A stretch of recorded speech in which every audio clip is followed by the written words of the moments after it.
আসসালামু আলাইকুম এভরিওয়ান, সবাই কেমন আছেন? আশা করি আল্লাহর অশেষ রহমতে সবাই ভালো আছেন। আপনাদের কাছে আবারও চলে আসলাম ডিম ট্যাংরার একটি রেসিপি নিয়ে। আজকে মানহার এক্সাম শেষ হয়েছে আর আসার পথে দেখি কি সুন্দর একদম নদীর তাজা ডিম ট্যাংরাগুলো।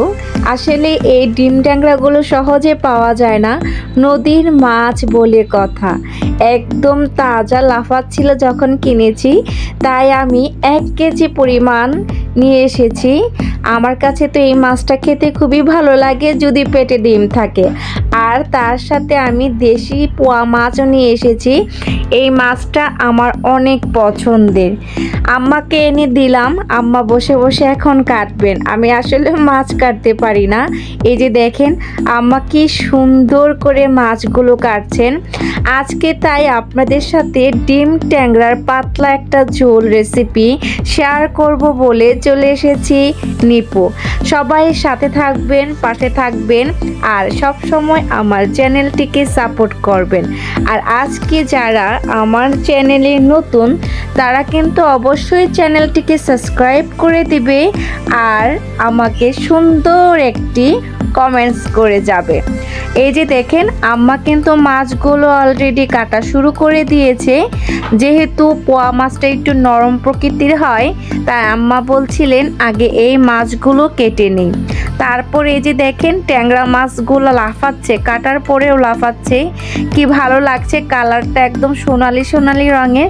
এইটা কিন্তু একদম পিওর ট্যাংরা মাছ, যা ঝোল বা পাতলা ঝোল, লাউ পাতার ঝোল, নর্মালি পেঁয়াজ দিয়ে হালকা ঝোল যেটাই করেন না কেন, দেশি মাছের টেস্টটাই অন্যরকম আছে। এই যে দেখেন মাছগুলো কিন্তু অলরেডি কাটা হয়ে যাচ্ছে।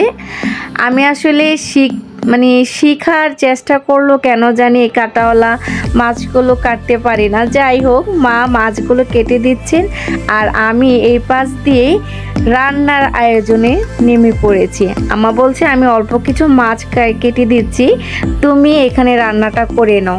এখানে জাস্ট আমার জন্য রান্না করব। আম্মা কিন্তু অলরেডি রান্না সেরে ফেলেছেন। যেহেতু রেড করে আমি মাছগুলো এনেছি, তাই আমি আমার জন্য এখানে রান্নাটা করব হালকা ঝোলে, একদম ঝাল কম দিয়ে। এই যে আমি কিন্তু পেঁয়াজগুলো এখানে হালকা ভাজা করে নিচ্ছি। আর এই যে একটা বাটিতে হলুদ, মরিচ, আদা, রসুন সব কিছু দিয়ে লবণ মিক্স করে জাস্ট এখানে মশলাটা দিয়ে দিলাম। এখন জাস্ট একটু বুনবো। তারপরে হচ্ছে আমার মাছগুলো এখানে আবার একটু হালকা করে কষিয়ে নেব। ইজি রেসিপি, বাট খেতে কিন্তু দারুণ টেস্টি, একদম মজা। সাদা ভাতের সাথে খুবই ভালো লাগে।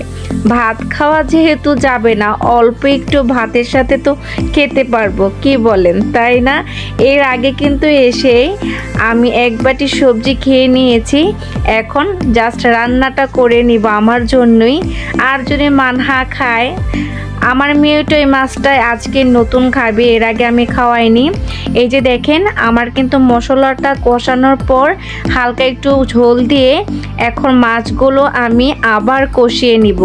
যেহেতু আমি কষিয়ে রান্না করছি, তাই আমাকে এটা এই ঝোলের উপরে কষাতে হবে।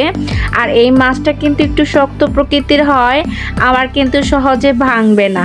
আর ডিমগুলো দেখেন একদম ফুলে ফেপে মনে হচ্ছে বের হয়ে যাবে। আমার কিন্তু এরকম যে কোনো মাছ খেতে খুবই ভালো লাগে, তা যদি দেশীয় মাছ হয়। এই যে আমার কিন্তু কষানো হয়ে গিয়েছে। এখন জাস্ট আমি যতটুক ঝোল দেব, যতটুক ঝোলে রাখবো মাছগুলো, ওই পরিমাণটা এখানে ঝোলটা দিয়ে দেব। আর ঝোলটা ফুটে একটু কমে আসলেই কিন্তু আমার রান্নাটা হয়ে যাবে।